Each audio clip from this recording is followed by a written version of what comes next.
What are these? What do these buttons do? Oh yeah, there's the green screen. But like, it looks like I'm just covered in slime. Just, it's like I'm like Katy Perry in that one year where she nobody told her she was gonna get slimed. That was malicious intent involved. She got blasted. She hasn't been the same. That since. wasn't like a playful sliming. That they was trying to hurt Shorty. Yeah, she needed like surgery after that for sure. What else we got here? She got slimed so hard she need facial reconstructive AI surgery. helmet. What the heck does that mean? They gonna put an NFT on your dome. You transform into an ape. Oh, I'm a pirate. You are a pirate.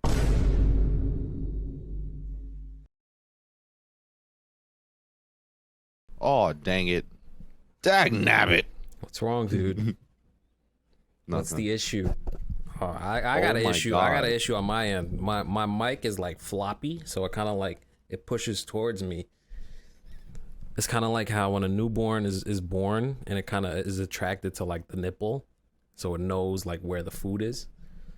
So it crawls towards the mother's nipple.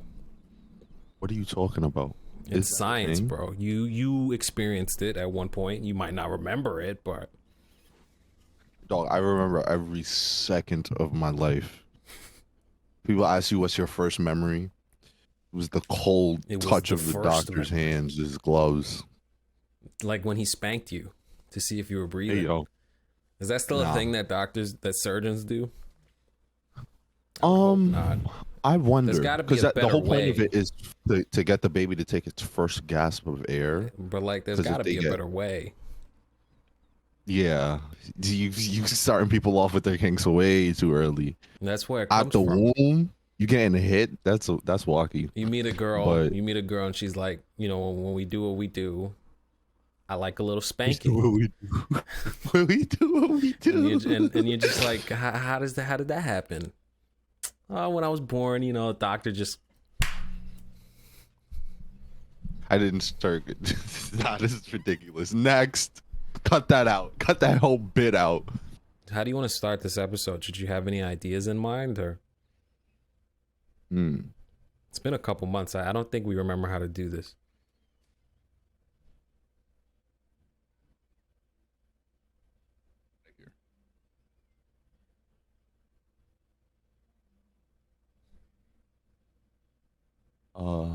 I'm ready to come into frame. I'm just waiting for the cue. Well, we can't really see any. Okay, sure. Hey, it's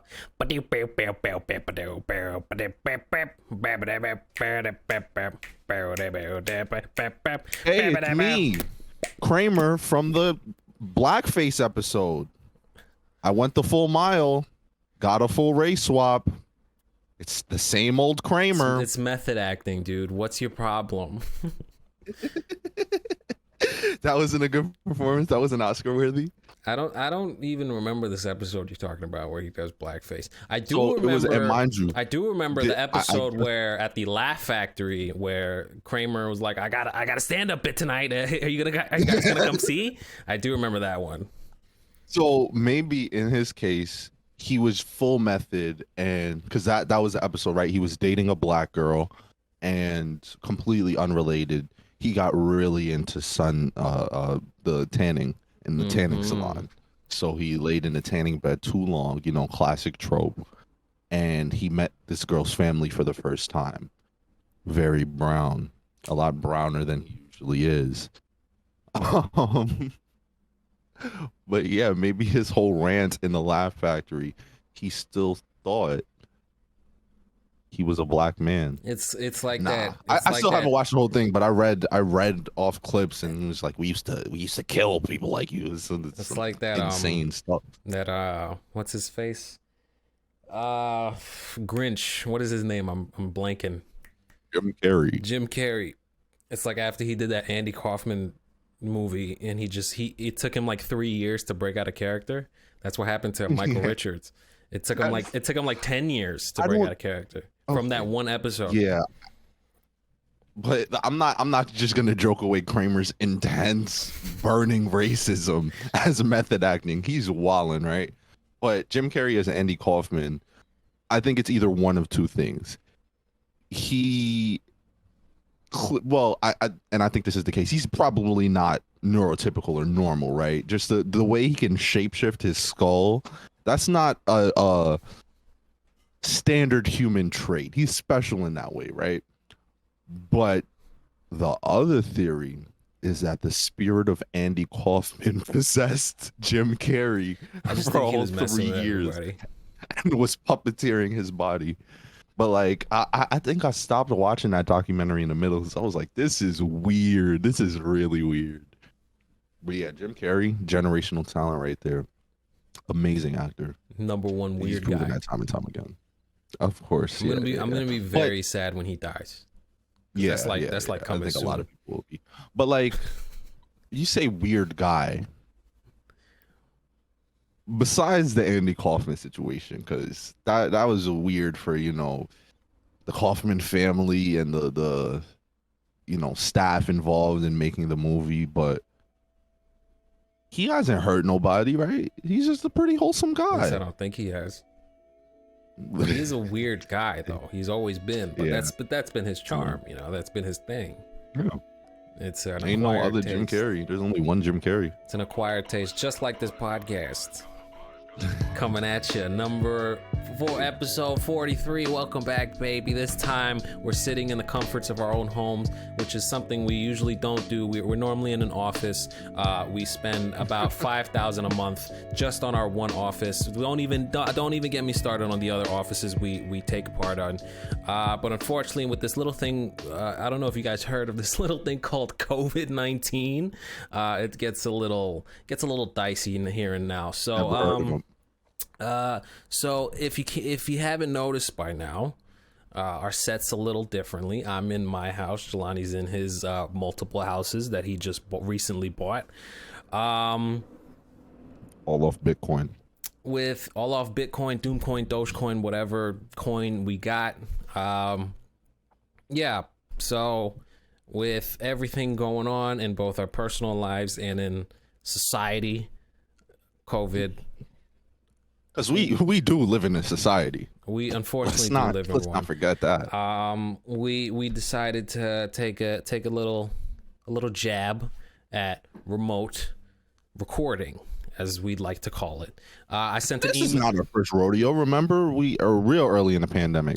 Yeah, we did that. We did a little We did Zoom that. virtual meeting, but this setup is a lot less archaic, a lot Yeah. more, or Yeah, You know, for developed sure, and for then- sure. I sent out an email last night to the company, to all the employees, that you got your wish, everybody. You get to stay home. Our editors, our producers, our directors, right now they're actually on the call as well. You just can't see their faces. They're overseeing the whole project, but it's fine. We're still gonna do what we do. It's episode 43 of the Doomcast podcast, and we're getting into it. What's up, Jelani? How you doing? I'm pretty good. Yeah, what isn't going on? Of course, everybody's inside, or at least we should be. What's interesting to me is that this is we're over a year into this pandemic, and this is kind of like the first time that we've been forced to do this, really. Because you mentioned we kind of dabbled in this in 2020, but it was only for 1-2 times, and we were just like, nah, you can come back, you can come to my house. Yeah, because when we were doing virtual stuff, when I was coming over to record, that's really the only time I was leaving my crib. You know what I mean? Otherwise I was doing everything inside virtually, school, internship, or I was doing that all virtually, so I was only really leaving to record. But now I'm trying to do a lot more. I got vaccinated so I can actually go places. You got what? Vaccinated. I got the jab. Come on, I'm a dude. Pfizer guy. What's your problem? We talked about this. We said we both weren't gonna get it. That never happened. Don't even you can't even play like that, bro. Because the misinformation is rampant. And I think that's the grossest thing, right? Because if there was genuine, reasons to not get the vaccine, right? As far as health complications. Now, I understand it's a cash grab because these companies are able to profit immensely off of, providing vaccinations, but it's gonna decrease your likelihood of dying. So why not take it? Why not take it? That doesn't mean though that you could just be out here wilding out, going to strip clubs, sucking on butt plugs. Dude, Vaccination not going to protect you from man. that, bro. The people don't That's do that old as news. much, man. We haven't done a podcast in 4 was months, so such there's a a lot 2020 to talk thing. about. Was it World 4 keeps months? spinning. It was back in August. So September, It's October, August, November, bro. December. It's 5. actually About more to be than 4 5. months. Yeah. 5 months, bro. Why that's the This is case, a little I nuts. don't know. But I am sad that we didn't get a chance to do a Halloween one, especially a Christmas one.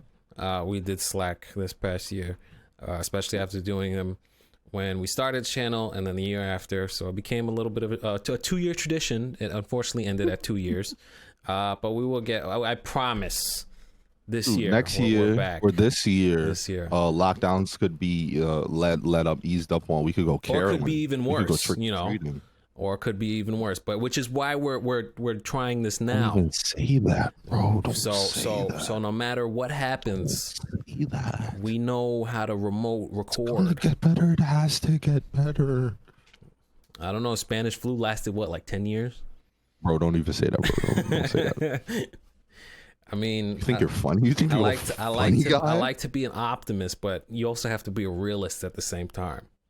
Okay, but I think that realism is taking the proper precautions, washing your hands, washing your legs. I didn't think that was a thing that just let the water rinse down. The soap is getting It's crazy how like when you shower, scrub your body, all of your body. Like that's why, gonna decrease your risk of COVID as well. Why is that like just now becoming a thing? Like people are just like, wait, you're supposed to wash your feet? I thought the suds just get it. I thought that is filthy. That is dirty. I don't understand. Like that's becoming a know. pandemic within itself. The amount of people that just don't That's the real pandemic. that don't wash their feet, don't wash their legs, not don't wash their washing properly. back. Don't forget the back. Don't forget the behind the ears. Behind the ears is important, bro, because that's the thing about behind the ears, right? You wash your hair, the dirt from your hair is gonna run off and stay behind the ear. If you don't clean behind the ear as well, it's just gonna accumulate. You're gonna get a fungus. Yuck. That's Speaking nasty. of fungus, Boozy Badass tried shrooms for the first time. I thought you were just gonna say boozy badass is the fungus. Yo, he has been one of the many celebrities terrorizing my timeline throughout the whole pandemic, lockdown.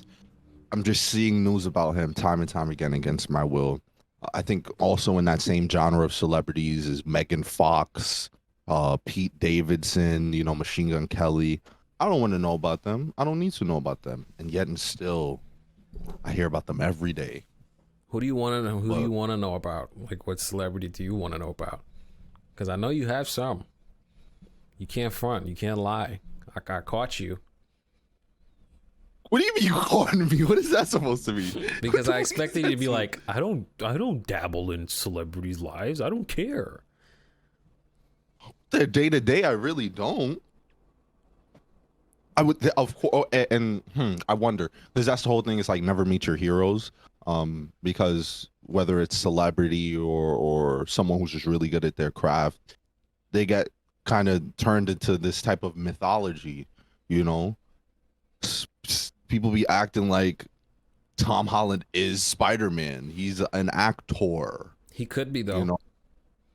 He could be. He could be. Yeah, he's young. He's a radioactive spider, by the way. Yeah, that's all he needs, really. I mean, he does his own stunts, so he's very agile. Not all of them. All right, well, he does. He's a very talented. Not to take away from him, he's a very talented. He does some of his stunts, which is something we're gonna get into later when we eventually finally talk about Spider-Man, whatever the heck it was called. Far From No Way. Whatever. You don't remember the title of the movie? I get confused, but I get confused between Far From Home and No Way Home. I still to this day. No Way Home is the one that just came out. The way it ended. How can you forget the title? What do you mean? Oh, I see. We'll get into that later. We're a bit late, but you know that means we could spoil more because everybody and their mother's seen it. Not that we'll that was going to stop us spoiler warning before. when we start to get into it. Still, because there's still people who haven't seen it, you know, because that boggles my mind, really. Because, like, even, I don't know, like, if you really wanted to see this movie, I think you would have seen it by now. If you really wanted to see this movie, it would be different if it was like, yeah, that looks fun. Your wife, go to the theaters. Yeah, but I'd like that. This was like a huge moment. Like, you could say that we we lived for Endgame, Infinity War, Spider-Man, whatever the heck.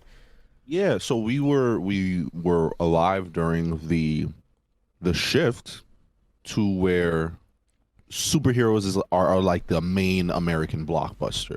I was alive during the first Spider-Man action movies. Yeah, the first Spider-Man. Yeah. Spider-Man 3, that was a huge moment when that came out. I agree for sure. I still haven't seen Blade. Blade was a classic, but that was before my time. You know, yeah, the X-Men movies, but this shift to the movies that are making $1 billion every summer, blockbuster, they're the MCU movies. Avatar. I went to Avatar weekend it came out.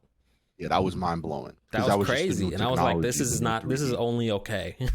But people were like, "This is the greatest movie of all time," and I was like, "It's all right." The plot was lacking, bro, but visually stunning. You can't deny that. Are you gonna see the second one? Visually amazing, and it still holds up. It's not even on some at the time. I haven't seen it in years.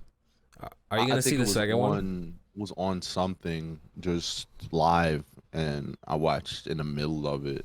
Got into it. But that whole, you know, allegory for indigenous people getting violated by some colonizer, like, that's done time and time again. They didn't really put a fresh spin on it or nothing. Well, they're gonna do it again with the sequel that's finally gonna come out soon. Allegedly. That's been in the works. It's been coming out for the past 8 years. They announced that like right after it came out too. Like they were like, Avatar 2's already in the works. You want to know something cool 13, 14 years. The main character, Jake Sully, right? When he transforms from his human body to permanently living in his avatar body, that day was my birthday, so I got the same birthday as Avatar Sully. Is that how that movie ends?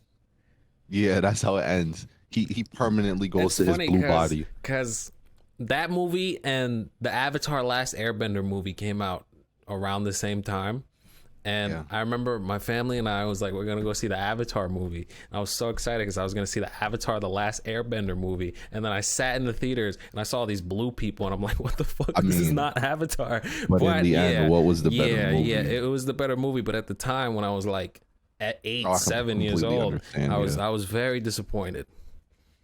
And you might have been more disappointed if you saw the actual that's probably true. M. Night Shyamalan iteration.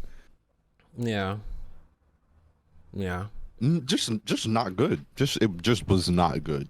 And you have one of the greatest animated stories, one of the greatest stories, period, in Avatar: The Last Airbender, and he just takes it and he's like, I want to put my own spin, my own twist on it, and make it infinitely worse. My name is Shyamalan. His movies have gotten just worse and worse and worse.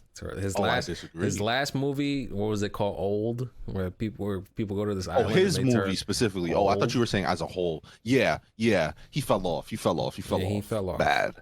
And it's really Unbreakable. And I recently just found out what he looks like. I always just imagine him being like this old wise man. Like, no, he's like a skinny, like not too old looking dude. Yeah, he looked like he like 40 because he was in Old, right? He was an actual cameo. He was in like Unbreakable too, but I don't think he had a speaking role. He doesn't trust himself with a speaking role. Stan Lee type cameo. What about a Quentin Tarantino type cameo where he says the N-word? Oh my god, he comes in the movie and sniffs the feet himself with the inevitable foot fetish. Where he does a terrible, was it an Irish accent? Shut up, Black.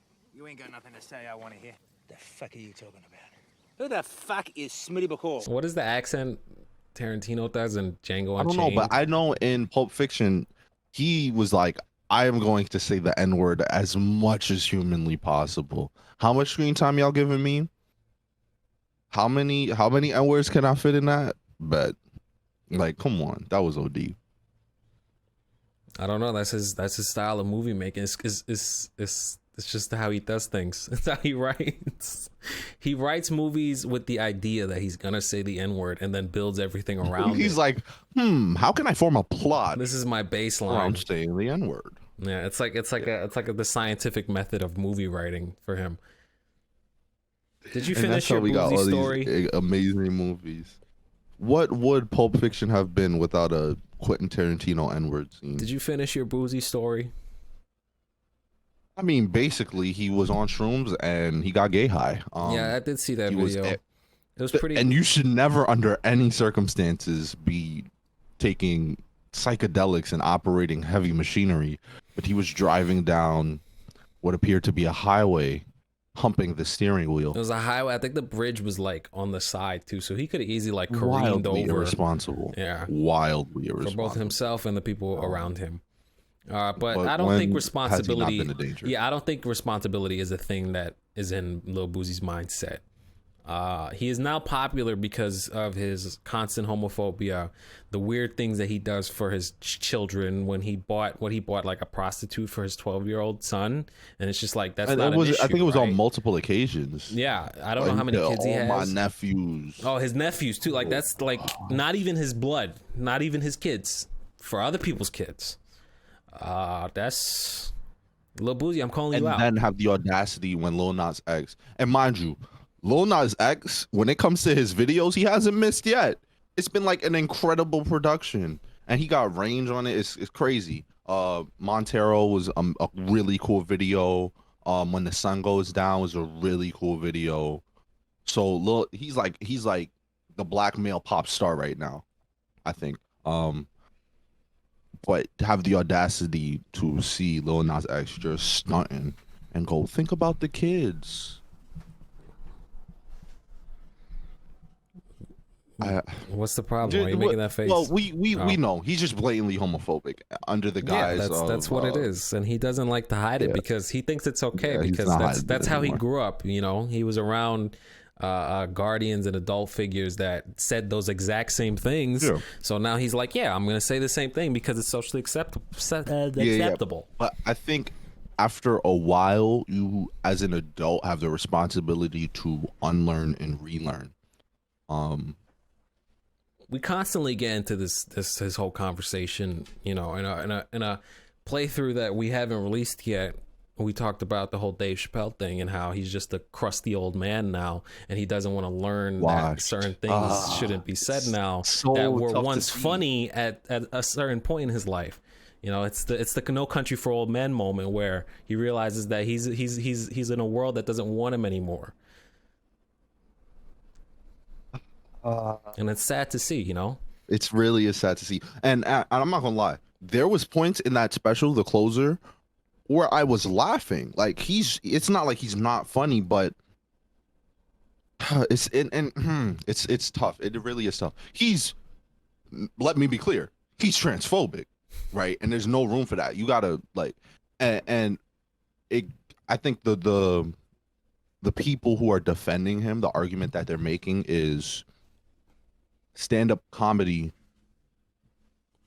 is like the last bastion to free speech for a lot of people, but free speech has its exceptions. You can't go into a movie theater and be like, there's a bomb, or I'm gonna shoot this movie theater up. Like, there are exceptions, and I think any call to violence or dehumanizing people that's like that could potentially harm people, because no matter how you slice it, our entertainment affects the way we behave. But at the same time, he's equal opportunity with it.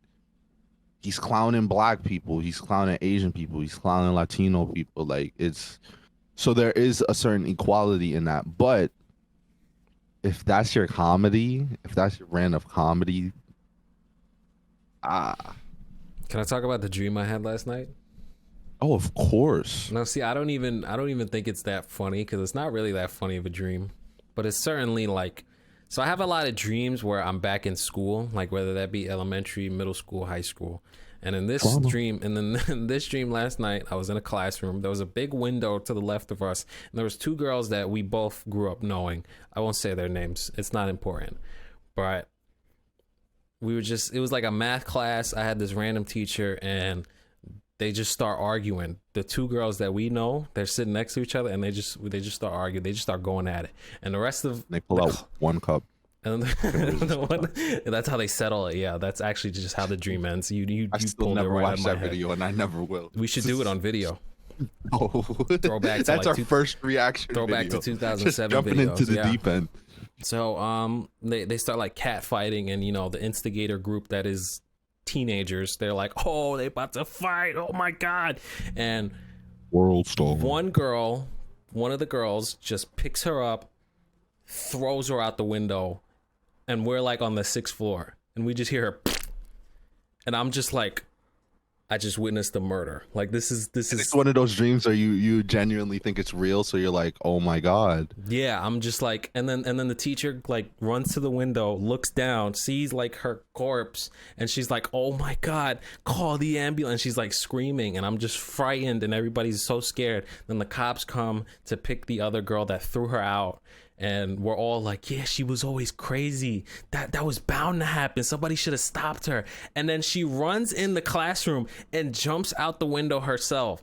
And I'm just like, I just witnessed two You got a dream people. about a murder suicide? Yes. And then I woke up and I was so confused, and then I went back to sleep. And I was like, this is a good story. I for definitely the have weird podcast dreams, later but it's today. like, you know, so the more sensory stimulus you get after you wake up from a dream is the quicker you forget about it. So this could be smells, touch, taste, anything, right? So the more of that you get, the more you forget about your dream. So if I literally don't wake up, open up that notes app and write down the dream I have, I probably won't remember it. But I dream like every night, right? But if I write it down, I'll remember the whole thing. If I don't, I remember nothing. So getting that into the habit of dream journaling, I definitely want to start doing that again, because boy, oh boy, I got some weird ones. Yeah, I could for pitch, sure. I could pitch not murder, suicide, but more like, you know, I'm in a road trip with Oprah, and we crashed the whip in slow motion. See, I wish I had but she's also interviewing me. See, I wish I had dreams like those, because those are like genuinely funny. But I have a lot of like. It's not funny when you win them, bro. It's terrifying. Confusing. Just like, why did I have those dreams? I could pitch my dreams to like big movie studios, and we could probably make like a M. Night Shyamalan movie. Call back. It will probably be better than Old. That is better than Old. Yeah, for sure. He says that too. He's like, now that's better than Old. That's better than my last movie. You are the new Shyamalan. Next episode, we're gonna read off of my dream journal, and then viewers in the comments, y'all could translate for me. You could tell me the significance. You could tell me what's wrong with me. What of my waking life is. Tell me what dream bleeding I into my have to dream have that subconscious. means we have a successful YouTube channel. What's the dream that Bro, translates into what that? dream I gotta have to stack paper? Exactly, that I like win the lottery Your or paper something. stacking dream. If you win the lottery, are you telling your family? Yeah. Oh my God. I win the lottery. First thing I'm doing is buying my granny a house. That's where you Immediately. go wrong, bro. That's where all the money goes. Because Well, I'm it's fine not with that. like, The money going to my family. I'm fine with because that. it's not okay. Let's say you win the lottery. What are you gonna do? Never speak to your family again? With That's an option. $1 million?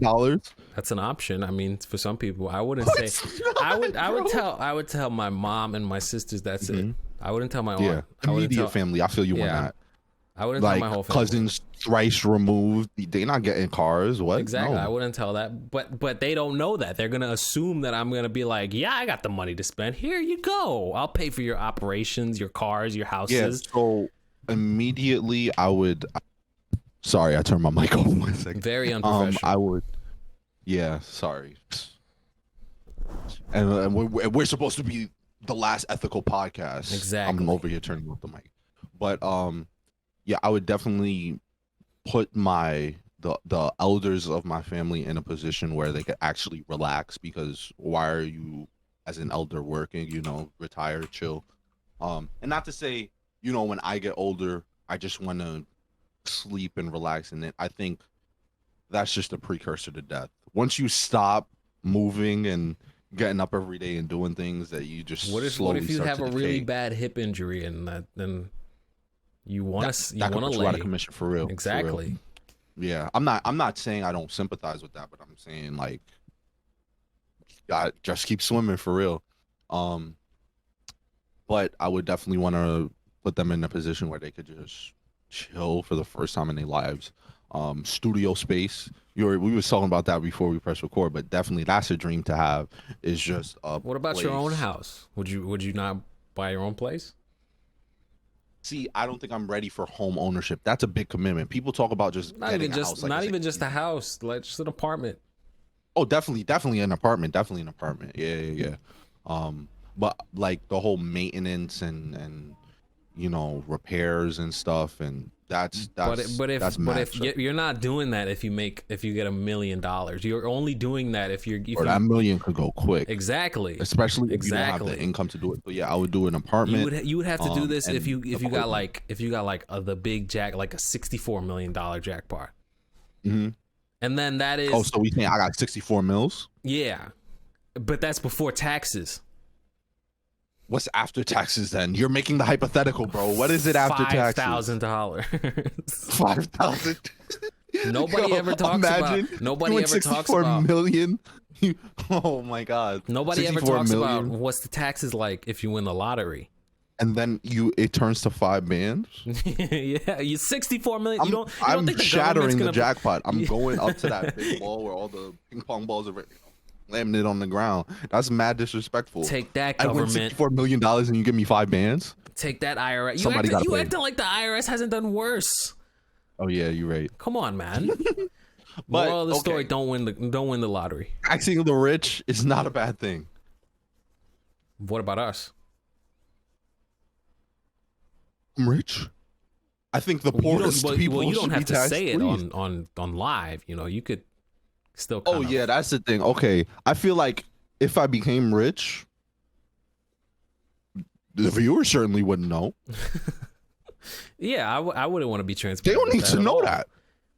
In fact, if I'm rich, I'm putting up a green screen and it's gonna be the same background.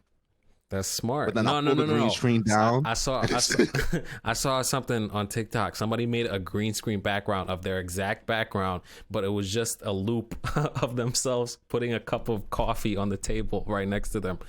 So it looks like you have like a clone just like dropped. Yeah, I've seen those before. Yeah, for sure. That's awesome. Yeah, that's super smart. You should do something like that. But or just have yourself sitting in the background sipping tea or reading a book or something. Have it like self-service. That's awesome. I would definitely want to do that. Have it like self-pleasure. For sure. He's giving me notes. For real. Yeah, I'm just feeding into that brain of yours, man. That's all I want to do. I just want to make you better. Allegedly. I just want on my downfall. I just want to make you the perfect specimen you can be, bro. Specimen? Yeah. What are you talking about? Well, for what? He thought you perfect specimen or for something? What? For content creation, bro. Only the strongest survive. Well, if you create the perfect content creation machine, it's gonna start committing hate crimes after like 3 years, bro. So enjoy the 3 years while it lasts. Oh my God. Yeah, there's a shelf life. Yeah. It's kind of like, in the sci-fi movies, you make a clone and it starts to melt after like 6 hours. Blade Runner. Yeah, exactly. They have an expiration date. You either make a bad music career, push a scam coin, or pedophile. Like, why is that a consistent theme? Speaking of pedophile, I heard EDP drives for Uber now. He what? He drives for Uber. No. I've been following that story closely. You've been following him? He can't anymore. No. His downfall, because I don't think people are gonna stop until he kills himself, like or he's in prison. But if he's in prison and he's a known pedophile, person, and he's a big guy, he's not living through that. Yeah, he's not lasting a day. But he tried driving for Uber, Lyft. He got banned from both of them. He tried living out a hotel. People go to the hotels he's staying at and be like, he is a known predator. And he gets kicked out of the hotels, like everything. He tried to move to Nevada. They ran him out of there. Like, they not letting him live, and rightfully so. I feel no compassion for that man. Just lost like 2 weeks when they ago. had the sting operation, and he was getting cupcakes, but he was going to meet a 9-year-old girl. That wasn't his first rodeo, bro. He's attempted to meet up with minors and got Chris Hansen like 8 times prior, and he just kept doing it. So at that point, make him suffer, bro, because he's not gonna stop. He clearly doesn't have a conscience about it. I think you Make should him do pay. it.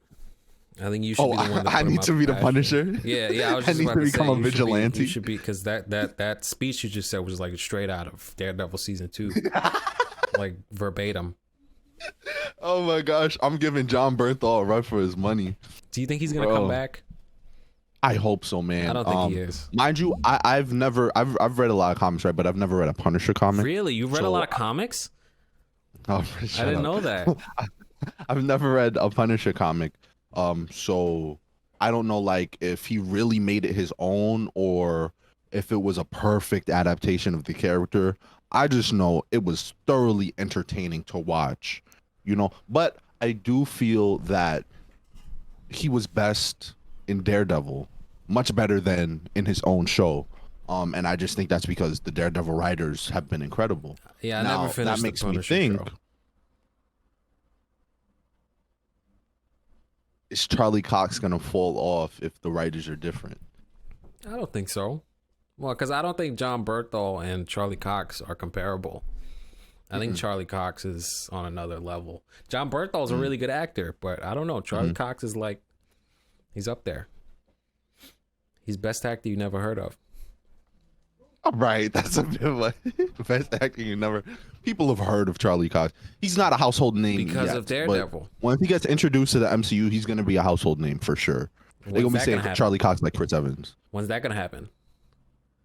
They already planned a Daredevil series on Disney Plus. No, you said when he gets introduced into the MCU. When's that gonna happen? Oh, that's. I wonder. We'll get into that later, dude. I don't think any of them are coming back besides Charlie Cox. Bro, so okay. Iron Fist, For doo-doo sure, feces. he's not coming back. Bad show, not a good show.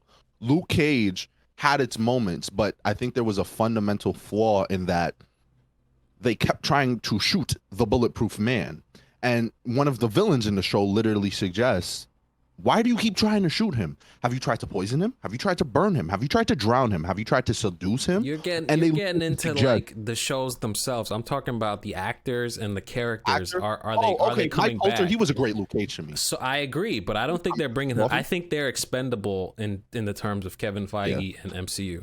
I think Jessica the one Jones didn't really feel an attachment to her. I think the one that character. they really wanted back is Charlie Cox, and they might have got him. We still don't know yet. Who knows what could happen? But Oh, and Kingpin. Charlie Cox is definitely the Charlie. best out of the defenders for real. John Bernthal, I would love to see as Punisher again. She's just a really good Punisher. You know that he starts barking. Like my favorite part. So my siblings watched Daredevil for the first time, and seeing him in season 2, one of my favorite scenes that John Bernthal does is the leader of the Irish mob is interrogating him, and you know John Bernthal, of course, he's not cracked. He headbutts him, he spits blood in his face, all of that. The guy gets tight, and he's like, "Let's see if this will make you talk." And he pulls out a drill. And starts zing, zing, zing, zing, right. He's like, "Oh yeah, you gonna talk about it, or you gonna do it?" And he's screaming at him. And then he drills into his foot, and he's still talking shit. Like that's fantastic. That was just one of my favorite Punisher moments. Of course, he has the more tender scenes. The courtroom scene was amazing, but man, that I think as far as depictions of characters, he's up there with Charlie Cox for me. Charlie Cox is just different because he's playing a very unique character in that he is blind, but he sees in a different way, you know? No other character is really... But does Kevin Feige see that? I certainly hope I don't so. know if he does. I mean, the fans wanted Charlie Cox, and they're gonna get I mean, they might get Charlie Cox back. Bump that, bro. Just say what you want to say. You doing too much winking. So, I guess we could go into Spider-Man talk. Spoiler alert. Yeah, spoiler alert. Spoiler Well, alert. first of all, Spider-Man No Way Far From Home. No Way Home, bro. Just No Way Home. No gay bone. Did you like it or not? Controversial question. I thought it was probably the most incredible theater experience I've had. I think it was a very fun movie. Well, what was your theater like? Let me ask that. So, I was in Jersey, and the people were not only loud, but whenever the moments happened, I feel like they lasted for a while. The first moment being That's that Jersey shit. Yeah, the first moment being Charlie Cox, his introduction as a really good lawyer, right? Mm-hmm. And when people's reaction wasn't clapping and cheering, they were like, "What? Oh my God! What? Huh? Huh?" It was a whole bunch of murmurs throughout the theater, and that lasted for like 30 seconds. But it wasn't so loud that I couldn't hear the dialogue. Now later in the movie, there were portions where I couldn't hear the dialogue at all. See, I'm not a big fan. The theater was hype. Yeah, I'm not a big fan. I'm all for excitement. I'm all for living in the moment. But I'm not a fan of those theaters that clap for every freaking little thing every 5 minutes as soon as anything comes on. I like the energy, but you're taking away from my enjoyment of the movie. Yeah, because I literally can't hear what's going on. I can't even understand what's going on. When when Daredevil came out, Matt Murdock came out, I was honestly surprised. Matt Murdock. I was surprised as to how many people knew who they were. I got some. Who's that? But there was a ratio. Well, with the amount of leaks, there was I a feel lot of like people that knew anyone who he who was. didn't already watch Daredevil in preparation for Spider-Man, as well as watching Tobey Maguire's movies and Andrew Garfield's movies. Like you mentioned leaks. I said this a while back. I said, "Oh, people keep spoiling Spider-Man No Way Home." What is there to spoil? We've been spoiled for the past 2 years. That's how this whole started. This excitement started when people were like, Andrew Garfield and Tobey Maguire might be in the new Spider-Man movie. Is that not a spoiler within itself? Literally footage of Andrew Garfield in the costume came out. speaking. That's what I'm saying. And they were like, "Oh, it's a deep fake." I would have thoroughly enjoyed everything more if I didn't know that was gonna happen. But I went into this movie knowing, okay, Andrew Garfield and Spider-Man and Tobey Maguire are gonna somehow pop up in this movie. Psyched myself out. I was able to deny it to the point where I knew it was happening, but it probably wouldn't happen, right? But once you see their villains come in, you're like, they come in. It makes no sense for If them you not got to Alfred Molina and the GOAT, William Dafoe, he was, I don't want to say he was because Tom Holland acted his ass off. Like, that was his best performance as Peter Parker for sure. Like, he went in. But William Dafoe is a generational talent. You know what I mean? I think he's on another level. But people are saying best MCU villain. I don't know. Probably. He was getting bars off, though. He was getting bars off in every fight scene he was in, beating the brakes off of Tom. He probably is, but that's a testament to how poor a lot of the MCU villains are. Yeah, have been. I think there's definitely been a shift wherein Feige and the producers are realizing that the villains are more entertaining, because a lot of times heroes' motivation can be very redundant. Of course, you have like the Punisher, who's like, I'm going to rid the streets of filth and kill every single, right? But then a majority of the heroes are like, I'm going to do what is right because it is right. I'm going to sacrifice, no matter how much emotional or physical anguish I'm put through, I'm still going to save the day. That testament, that whole, even great power, with great power comes great responsibility. That can be applied to almost every superhero. Can it not? Mm-hmm.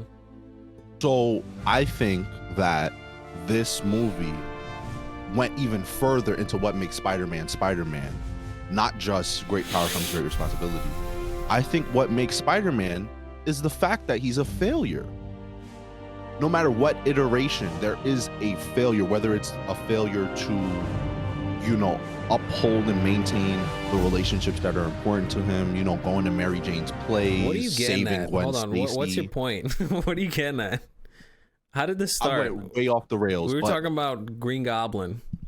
yeah. But just to finish this point, Sure. I think that This movie is good. this movie is really good. This movie's real good. Plot holes aside. No plot holes aside. Fuck that. I'm tired of this garbage. Yeah, But, it's a fun movie. I think enjoy the movie. It becomes a very different movie after one moment. Spoiler alert once again. We've been in spoilers. We said like 5 spoilers already. But just again, there is a tonal shift after the death of Aunt May, and an appropriate one. But I think the quality of the movie increases significantly after that moment. Are you waiting for? Oh! I mean, are you just saying that because that's when Tobey Maguire and Andrew Garfield come out? No. That's I think the. What do you mean quality? First moment, like it's just a better movie.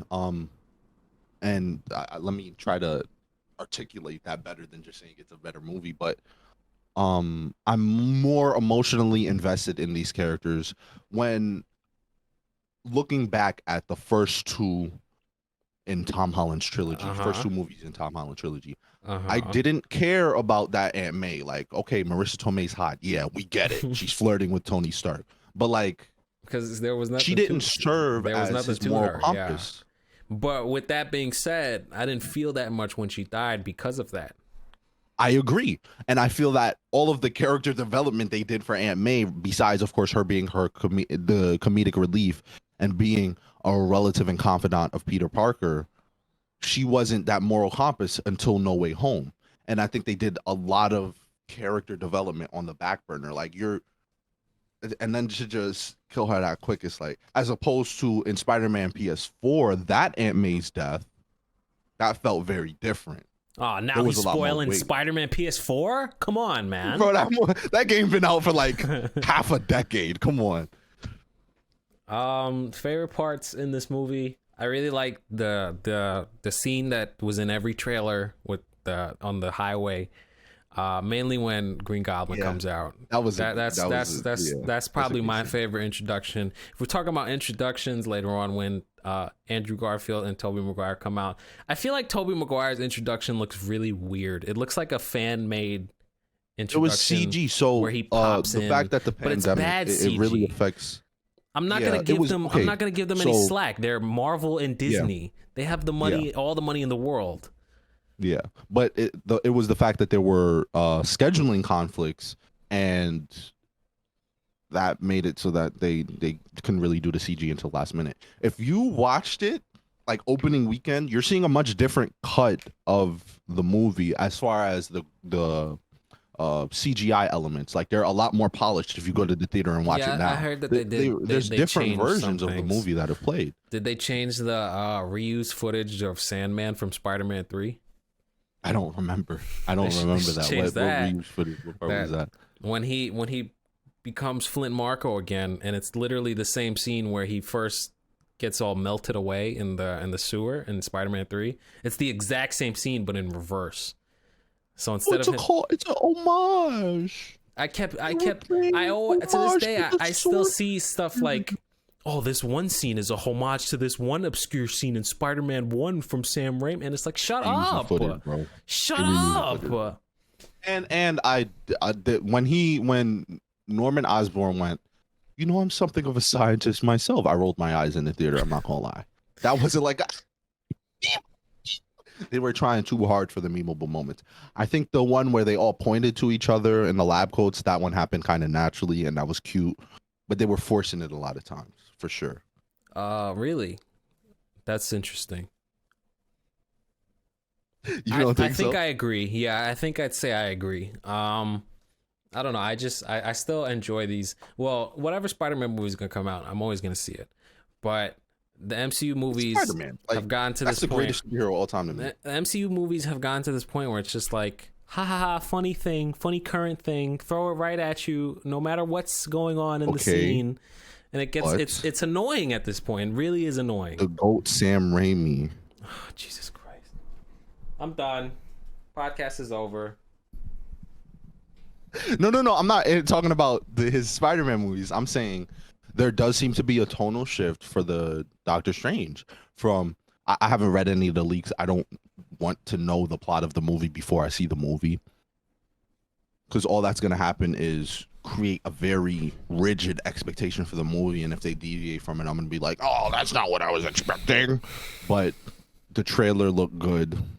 The images from the recording looks good. Doctor Strange's costume looks like it's straight out of the comics. I thought it was really stupid when it was like, evil version of you, Doctor Strange. I don't think that's what that is in the trailer. No matter what it is, if you bring an evil counterpart of a main character, it's gonna be stupid. I disagree. What's a good example? If it's just boiled down to I'm you but evil, right? but darker. Yeah, that's corny. But then if you get into the reasons why, like say for example, the Batman who laughs, right? That's Dark Knight metal. DC Dark Knight's metal. So Joker infects him with the Joker toxin from his blood as he kills him, right? So that fucks up Bruce Wayne's head. And then he proceeds to kill the entire Bat family. And then he goes into Crime Alley where his parents were killed and kills people's parents in front of their kids and basically turns those kids into his new Robins and gives them the Joker toxin. So that's interesting to me. That's not the same thing, though. That's not the same thing, but he essentially serves as an evil version of Batman. But there is a reasoning, and it's an exploration of the character. Like, what would make him absolutely lose his mind? There's also they call it the Darkhold spinoffs, and this is a recent comic book line.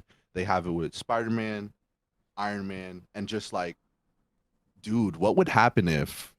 And it's like the worst thing that could happen to him. Iron Man ends up turning into a machine in a really grotesque way.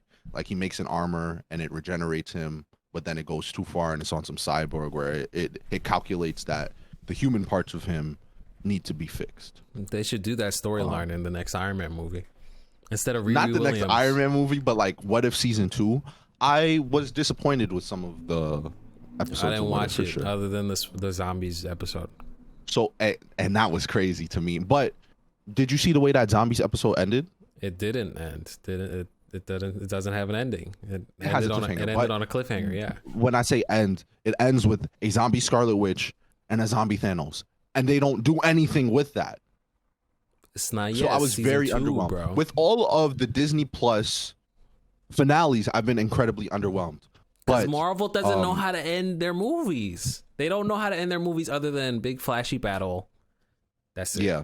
I think Spider-Man. That's why I was really disappointed with WandaVision. I think Spider-Man No Way Home. I was gonna say Far From Home again.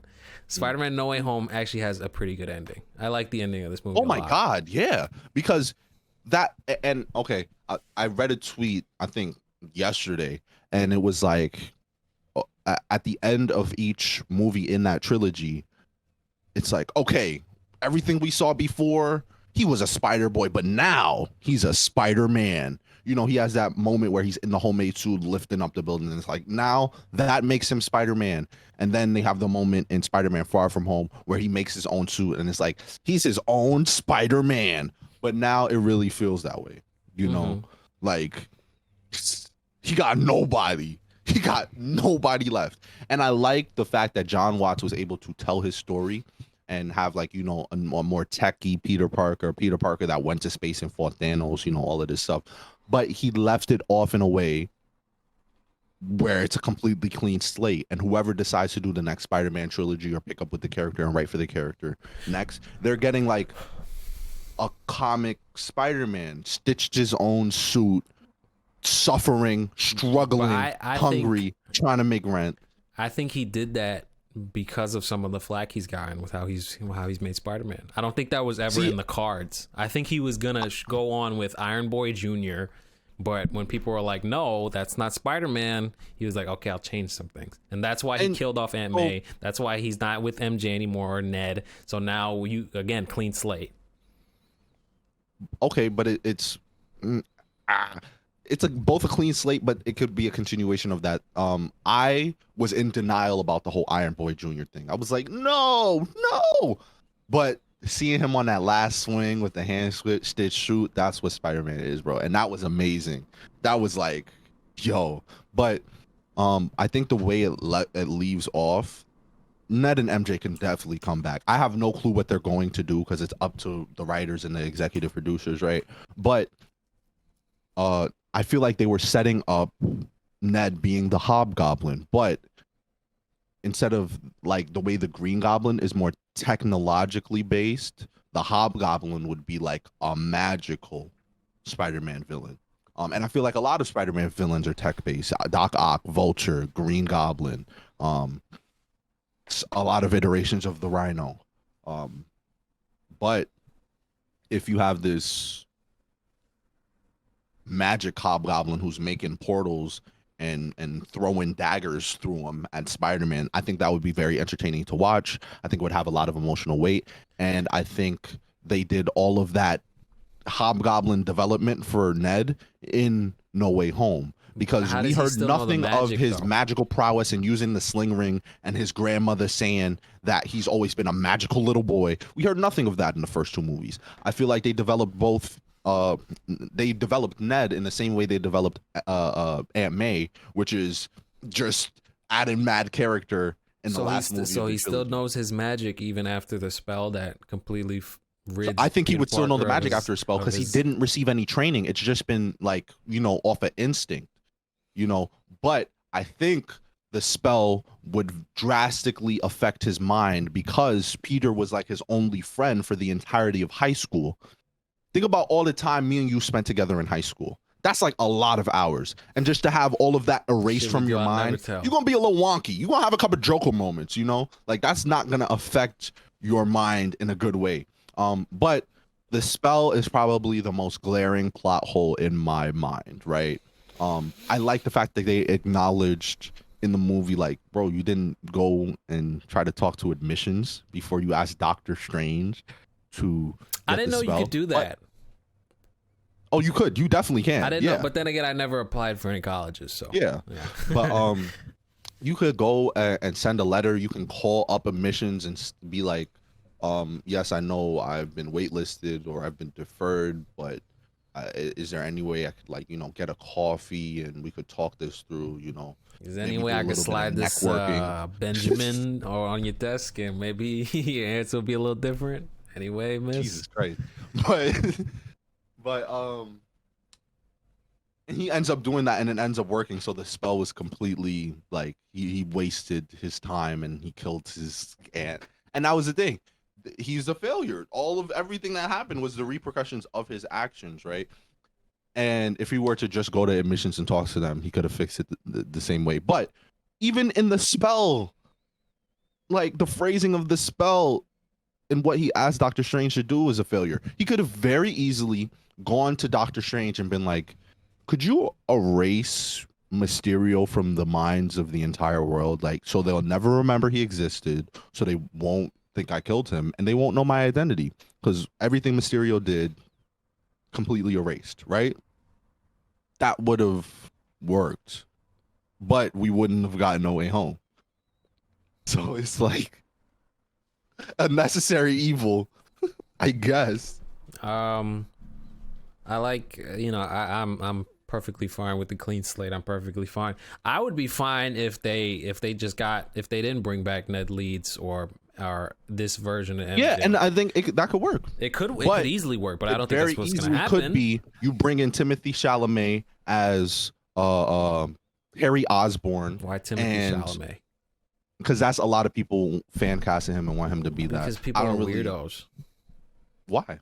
You don't think he would make a okay Harry Osborn? He's in everything. I want to see somebody else. Yeah, but I think that's why they're casting him. Like me. Because Come on, dude. Harry Osborn kind of has that star factor, that rich boy quality, right? Why don't we bring back James Franco? Is anybody with me? There's so many reasons not to bring back James Franco. You know, I saw people that were like, why didn't they bring back James Franco for No Way Home? And then the fanboys explained away that plot hole as well.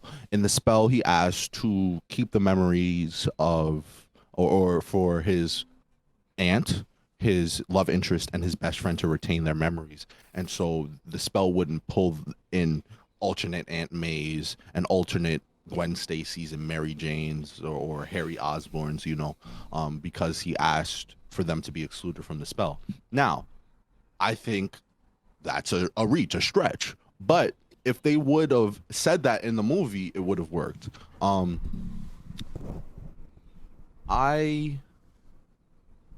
back to the Harry Osborn thing, right? Because just real quick, if you introduce, it doesn't have to be Timothy Chalamet. I was just saying that because that's what a lot of people are fan casting. But you have Harry Osborn, Peter's helping to tutor him at whatever college they're at, and Peter is mad broke. Harry's helping him out with the rent. They're staying together, and Harry Osborn starts dating this supermodel, red hair, Mary Jane Watson. And she fully dyes her hair because she's Hollywood. Stardom. It's the same. It's Zendaya MJ. It's not another. Yeah. It's not like a Mary Jane Watson. Yeah. Okay. That could work as well. Though. That's what I thought. I thought that they would bring a Mary Michelle Jane Jones. Watson. Yeah. But it could be real deal. Yeah, I think Mary in this, Jane. I think what's next is they're gonna bring a Mary Jane Watson, a Harry Osborn, maybe a Gwen Stacy, and Peter is now fuck all that deviation MCU shit. Going back to basics. Yeah, and Peter's now gonna be aware of all these people, and he's gonna be like, "Oh shit, the spell still has its effects or whatever." But, what do you mean he's not aware of these people? I said he is gonna be aware of these people. Oh, I think more he's gonna be aware of an introduction of a Norman Osborn. Say you bring him in that first Spider-Man movie, but he's a politician. He has the Iron Patriot suit, He's more of a businessman, which he has been depicted time and time again as. Or he's funding the criminal underworld and he's helping more supervillains to be created. Scorpion, Rhino, Vulture, Doc Ock. These are all characters that have their origins tied to Oscorp. And Kingpin could be like, yo, and mind you, Tom Holland Spider-Man, he's been around the way, he fought Thanos on a different planet. So dealing with street level thugs, I think it would be very entertaining for him to do that because he would be wiping the floor with them. He would be, really comfortable. He would be quipping a lot more and just really embarrassing them. And then as organized crime decreases, Kingpin's like, no. We got a spider to squash. This is ridiculous. He's fucking up my margins, right?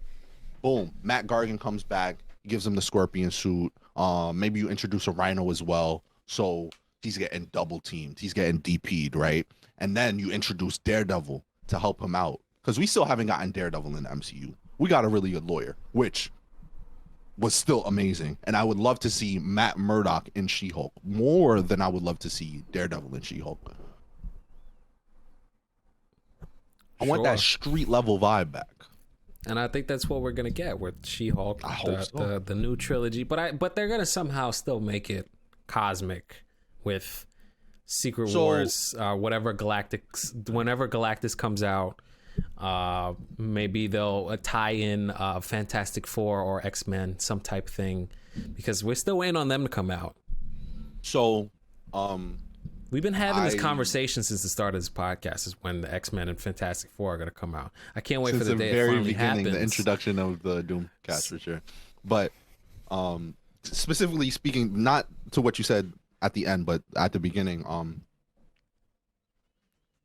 they was talking about Kevin Feige making the distinction between cosmic and street level heroes. That's why you have these really grand stories with Doctor Strange, Multiverse of Madness, but then you have Moon Knight, so they're definitely separating that, because an intimate story with a street level superhero can still have incredibly high stakes, but by making the stakes high, you just have to make them personal.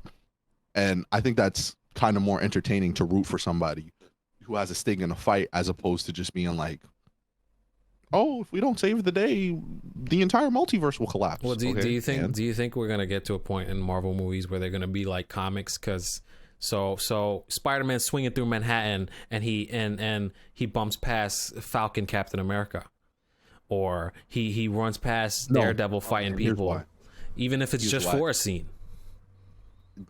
for that one scene is still going to be incredibly expensive. I personally believe the way to adapt comic books, the best way to adapt comic books, is animation.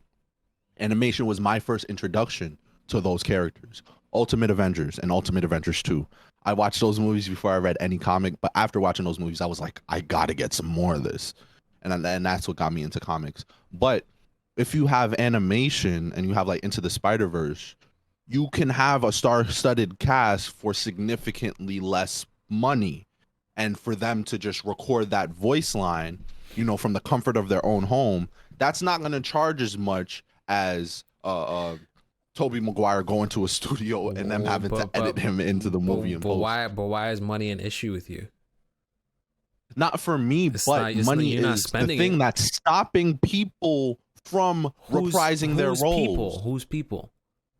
I'm talking about like Disney. Robert Downey Jr. We're talking about Disney and Chris and Marvel. Evans, like the big, but they're huge characters, so they should be. But that's different. They was in what, like 8 Marvel movies. Their time was come.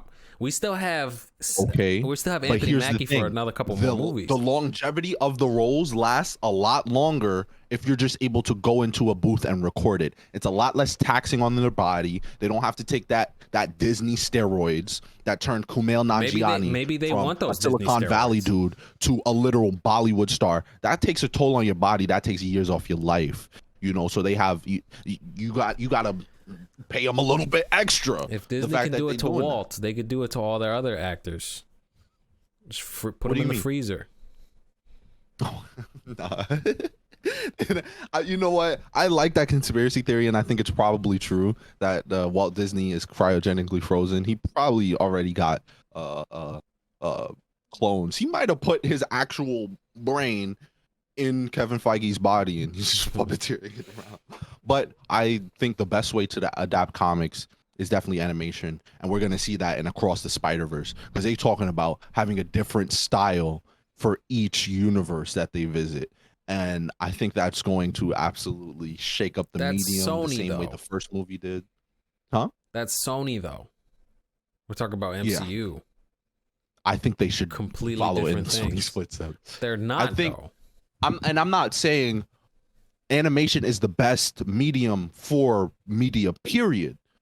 But for adapting comic books, animation is by far the best. Which one has made more money, though? If you want to talk about money. Because it hasn't been given a chance. It's now being given a chance with Spider-Verse and how whatever much else they do. How much money did Into the Spider-Verse make, bro? A lot. A lot. But compare it to... How much money did Frozen make? Actually, I take that back. Some of the highest grossing films of all time are animated. Don't talk Lion to me King, about Frozen. Frozen's one of the most disrespectful movies in my life. Don't ever talk to me about Frozen. I'm not saying it's good, but you brought up the point of money. Because you're saying animation is the way, and you think what do you think MCU should be on the same path as Sony and start making cartoons? Yes. How does that work though? Are they all of a sudden going to be draw like a series of individual pictures? Are they going to say are they going to say all? And it looks like the funny picture is moving. Funny joke. Are they all of a sudden going to be like our movies are cartoons now? Our movies are animation? Transition. Okay, I got you right now. Galactus the World Eater comes, right? Far along the line. It could be 20 years they introduce Galactus. I don't really give a fuck, right? I'm not on some, when are the mutants coming? I feel like I've been doing that for the past 10 years, bro. So I don't even care at this point, right? But you have it where this World Eater comes in. Galactus is Bryan Cranston. I really think he would do a great job, right? He probably would. But yeah. You have him come in. He does the same thing like Thanos. The heroes beat him. He returns. But he's the herald, the same way Silver Surfer is the herald of Galactus. He is the herald for being that is eating not whole planets, but whole multiverses, whole universes, right? And you could end up that Secret Wars leads up to that, and it ends in a space where you get a hard reset of everything we've done thus far. Mind you, it has to a hard reset has to happen eventually, because you like Captain America, Iron Man, and Thor, the originals, are all gone. Of course, you're gonna have your legacy characters, Ironheart, and I think that's why the legacy characters were introduced in the comics, at least for Ironheart, Falcon, Captain America, and Jane Foster Thor. But they're trying to increase the longevity of the actual MCU. When if it's animated, they could just do it forever. But besides the point, they in multiverses, hard reset. Next iteration is animated. People aren't gonna like it at first. That's factual. But give it a couple movies, give it a couple Disney Plus originals, they're gonna get in tune. I think the Marvel Ride or Dies are gonna get into it, but I just don't think that sells well to the casual MCU fans that know these characters for the past 10 years. And yeah, I'm gonna see that new Marvel movie. MCU fan at this point, because even though the WandaVision stands have seen every single Marvel movie and show. So okay, so it's I guess integrated into pop culture. So I guess now they're hardcore because they've been watching them for the past 10 years. What do you define as hardcore? Because I feel like it's different. It's different when America has seen all of the Marvel movies. Being an MCU fan is different than just being a Marvel fan in general. Yeah. A lot of these MCU fans aren't reading the comics, aren't watching any of the other cartoons or the animations. That's what I'm saying. Those casual fans that love it's a jarring difference, right, between reading a comic book and watching those movies, but I think reading a comic is better. And you get through a lot more story and development because it's easier to write. And sorry, I don't want to say it's easier, but you could make more comics in the span of time it takes to make one movie. You know what I mean? And more people are able to put their spin on the character and add their involvement and their insight to the character and make changes to the character. Wolverine at one point wasn't Weapon X. He was just a guy with metal claws, and that was his mutant ability. And then they retconned it so that he went through this terrible transformative process, and the iconic visor and thing that he had, and he has all these wires on him running through the Canadian wilderness. Like, I think the best medium to adapt comics is animation. You see it with Invincible, you see it with Into the Spider-Verse, and I think What If was Kevin Feige and the execs testing the waters to see how would people respond to this.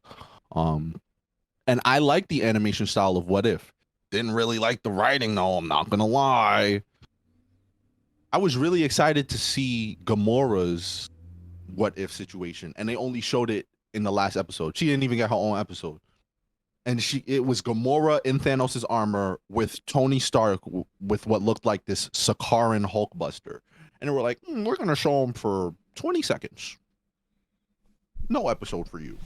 I was tight. Because they was busy finishing up No Way Home. Kevin Feige's putting in overtime. He was like, all right, you guys are done. I got to head over there, Sony, meet up with my boy Tom. Him and his GF Zendaya. She's also in that movie. Yeah, and did you hear about that, dude? The Amy Pascal, she was like, I told Tom Holland and Zendaya the same thing I told Andrew Garfield and Emma Stone and Kristen Dunst and Tobey Maguire. Do not fall in love. But Spider-Man and the love interest always end up dating without fail. Well, because Spider-Man always gotta hold on to. You do that MJ, upside down so kiss. Exactly. It's kind of hard not to. You're gonna be fucking raw. Do you think they have yet? Tom Holland and Zendaya. I feel like Tom Holland is too. He's too. Oh, did you not see when they were in the interview, and he said like this, like.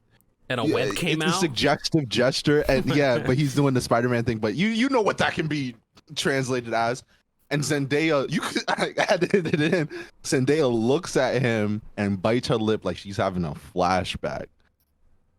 Yeah, that translates to them having raw sex. He giving her Spidey strokes. Let's be honest. I feel like Tom Holland is too polite for that. He's probably he nurtures her and he cares for her. Bro, he has an incredible amount of polish, but that doesn't mean that no one knows what's going on behind closed doors. You There's just people with made incredible a powers who are hypothesis not good about people. them giving him Spidey stroke. No, not the fact that Tom Holland did it, but Zendaya's reaction to it. She was getting a flashback to a distinct memory. Zendaya's a quirky girl, you know. She started off on her Shake It Up show, so obviously she's gonna have reactions like that. Oh, brother. Whatever, dude. Listen, if I was Zendaya, yeah, I would do the same thing because Tom Holland's my BF. Not if you were Tom Holland, if you were Zendaya. Is it true that she has? Is it true that she has a no nude clause in Euphoria? I read somewhere that she has. I don't know, no but nude I would probably do the same because this is excessive. I watched the first season while I was in high school, but watching it now, it feels kind of weird. It's like, bro, I'm watching all these minors go through trauma and battle with addiction. I don't know nothing about that show other than the fact that they just won't stop having sex or doing drugs. And there's a lot of like full frontal nudity, ass eating, like. But HBO has been always kind of pornographic. Yeah, they right? always front and center to showing somebody, especially a nude man. But the context of it being kid titties, like, bro, I'm good on that. And I every time a new episode of Euphoria comes out, I hear on the Twitter timeline people talking about, man, Sydney Sweeney's titties they really stole the show. And I get, like, she's a grown ass woman, but she's playing like a 17-year-old, right? That's OD. So should I watch this show? That's what you're telling me? That's not what I'm suggesting. I watched the first season. It was really well directed. It had some really great shots, like a good show, right? It had some really great shots. What do you mean by that, Shawani?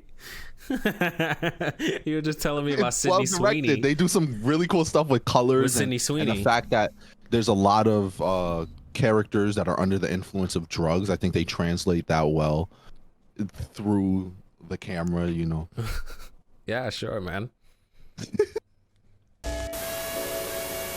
I'm sorry that we didn't say this earlier. We're an hour and 30 minutes in. But update time, because this is the first video of 2022. Happy New Year's, by the way. It's January of 2022. New Year. It's probably gonna be like February when y'all see this, depending on what's going on. But update time for the video for the channel. Like we said, as you can see, we're both remote. The next couple podcasts are probably gonna be like this. I like this setup. I like it too. I'm having fun. I'm comfortable in my own chair. I mean, but I like both ways, you know. Whoa, let me rephrase that. I like recording both ways. No shame in here. No shaming. But anyways, whatever we do, yeah, it's probably the next couple videos are probably gonna be remote from our different locations with just scheduling conflicts. You know, we are A-list actors, so we have a lot on our schedule, so it's harder to meet up now. For season 3 of Euphoria, I gotta get prepared for that. Yeah, believe it or not, when they cast stars for Euphoria, they don't give them like a script. They just give them how many nude scenes they're gonna be in. No, they just strip you down and make you twirl. Yeah, and then they film it, Maybe and then do a couple dick ups, and then see how it's boing boing. And then post production is they just make the show. You don't even say lines. You just get naked. They just take a 3D scan of your body, your nude body. Yeah. So next couple videos are gonna be, especially the next couple podcasts. And speaking of the podcast, we're now a bit more flexible with how we could do the podcast, because we used to just kind of do it when we felt convenient to do so, you know. But now it's at an all-time high in convenience level, right? I would say. So hopefully we could make some more consistently. Let's Plays might be a little different. We're gonna dabble in to see if we could do some remote. I know we can, but I just don't know how good it will be. And I don't wanna settle for less, man. The slight lag between the two of us, but then factoring in the gameplay, it's different when it's a game on the screen and you have to react to it. If we play a game, say for example like Doki Doki Literature Club, that's mostly narrative based, a little bit of lag won't really matter. Yeah, when we could get into like online stuff we could do. Just there's no real. If I start selling crack, then I could buy a gaming PC and we could play a whole bunch of new games. You know, exactly right, exactly. So you know, we're kind of limited, but not really, right? We're kind of just embarking on a new journey. This is about to be year 3 of DOOMROOM Nation, of DOOMROOM World, of being a #1 Doomie. So third time's a charm, baby. Yeah, we're super excited for this year. Unfortunately, listen, we hope to get back in the studio soon. I'm currently here by now. Hopefully Jelani will be here soon and we could play some cool stuff, get back to the regular podcast with the green screen and whatever. Also, the thing about potential reaction video or gameplay, let's play, we could have face cam. We'll talk about that later. But anyways, audience, ¿tú quieres? Yeah, just wanted to give y'all a little update with everything's going on. Another thing that I wanted to do is I wanted to make like a little poll, because there's a bunch of series that we started. I enjoyed making, I enjoyed editing, I enjoyed uploading, and some people enjoyed, but then we just kind of stopped them. And I've gotten some comments personally to my face that have been, you know, why don't you go back to this game? Why don't you go back to that game? So, I've had some comments. Why don't you go back to Africa? Those are a little different comments, you know. We can't really stop those, but if you viewer out there, if you see us play a game that we kind of stopped, whether it be Sonic Unleashed, Pokemon Fire Red, Manhunt, the time, oh my god, Ultimate Alliance, like if people want those back, we'll make it happen. Because except for Ultimate Alliance, was detrimental to my health. Ultimate Alliance would be a tough one, but if people really wanted it, we could bring it back. Yeah. You know what people want, we want to do. You know, we want to appeal to the masses. So that's what 2022 is looking like. I'm glad that we're learning how to do this sort of thing, because now we have the option. Like I said, we're limiting ourselves, but not really. We're just kind of learning a new skill. So we have options, right? Say it again. Take off the air quotes, bro. Stop playing with me. It's a skill. So we have options. You know, we can record if you're in this place, I'm in here, or if you're in here in the house, and we record like how we usually do. Whatever happens, we got it. We got content for it. It might take us a little while because we got our own personal things going on. I have a couple legal debates that I might have to sort out first before I'm able to go outside. Something simple as that, but I won't go. I'm trying to get the rights back to my nude 3D scan from HBO Max. Did you said they could use it for whatever they want. Did you read that full clause, by the way? I hope. I didn't. Our manager told you about that, bro. As soon as you said HBO, she said you have to read that whole thing. I wanted to check, bro. You just wanted to see Zendaya, and you didn't even get to see Zendaya because she films in her house. Just use my model, bro. They just use your model. I'll cut this out if you want. They didn't meet any of the cast. Yeah, so that's update time. Update time is finished. I hope you enjoyed the update, and I hope you enjoy our content for this year.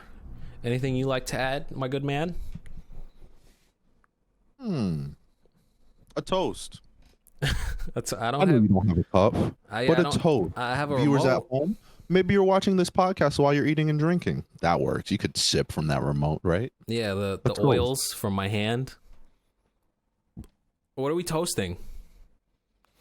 To the future, this next year, Success. And all the years after. Health and vitality, to wealth and frugality. Excuse me. Cheers to 2022. Cheers to DOOMROOM forever. Cheers to all the centuries and millenniums that we will last. When the world explodes, it'll just be DOOMROOM after the supernova. Yeah, when the world explodes, it'll just be roaches earthworms and Doom Room uploads.